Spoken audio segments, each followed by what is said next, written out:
Bismillahirrahmanirrahim. Assalamualaikum warahmatullahi wabarakatuh. Perkenalkan, nama saya Jamil Al-Azhar.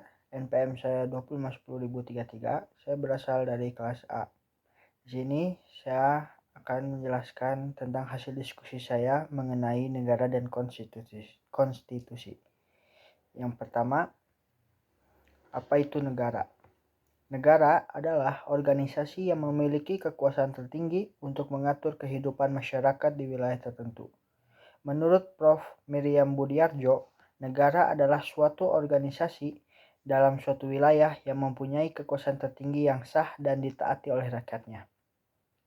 Artinya, negara itu bukan cuma sekedar tempat tinggal, tapi juga sistem yang mengatur hubungan antara pemerintah dan rakyat. Sebuah negara biasanya punya 4 unsur utama, yaitu yang pertama, wilayah. Wilayah yaitu tempat negara itu berdiri, meliputi darat, laut, dan udara.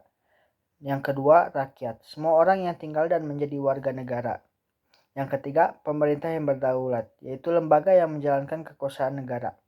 Yang keempat, pengakuan dari negara lain, agar negara diakui secara sah di dunia internasional. Contohnya, Indonesia memenuhi keempat unsur itu dan secara resmi merdeka pada 17 Agustus 1945.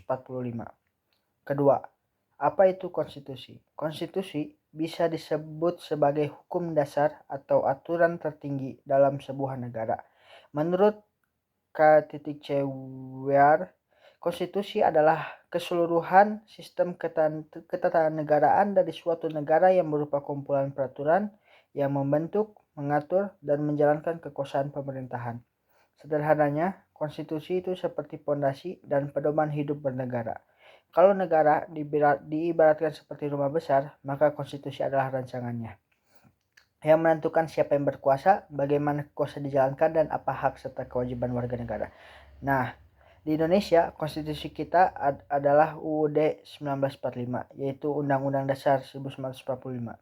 UUD 1945 menjadi sumber hukum tertinggi yang mengatur bentuk dan kedaulatan negara, pembagian kekuasaan antara lembaga-lembaga negara, hak dan kewajiban warga negara, serta dasar ideologi negara yaitu Pancasila.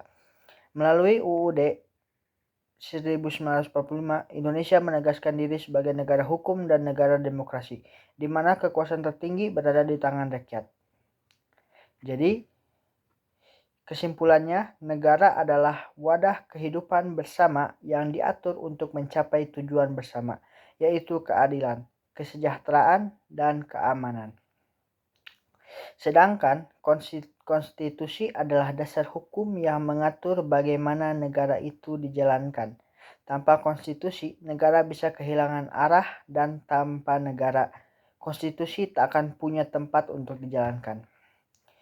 Penutup, sebagai warga negara, penting bagi kita untuk mengenal dan memahami konstitusi, karena di sanalah hak dan kewajiban kita diatur. Dengan memahami negara dan konstitusi, kita bisa lebih sadar akan peran kita dalam membangun Indonesia yang adil, demokratis, dan berdaulat. Ingat teman-teman, negara dan konstitusi bukan cuma urusan para pejabat atau ahli hukum aja, tapi juga urusan kita semua sebagai warga negara.